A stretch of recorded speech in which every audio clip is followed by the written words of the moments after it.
time I put it to sleep, it gives me that 00 and then the 0D. Today I got something in the mail that should hopefully fix my issue.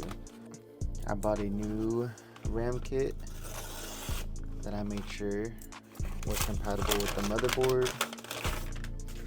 And then since I was already gonna buy a new memory kit, I just thought maybe I should just get the 64 gigabyte and upgrade it at the same time.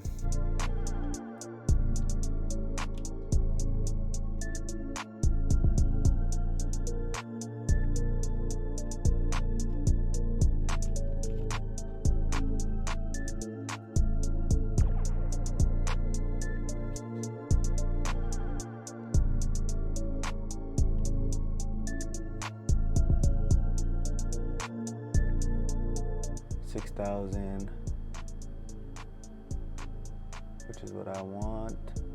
Available 55 gigs, so it's recognizing everything.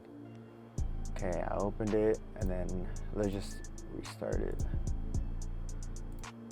Let's see.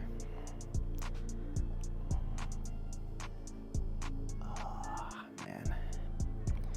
So now I'm thinking it's either the CPU or the motherboard that I need to replace.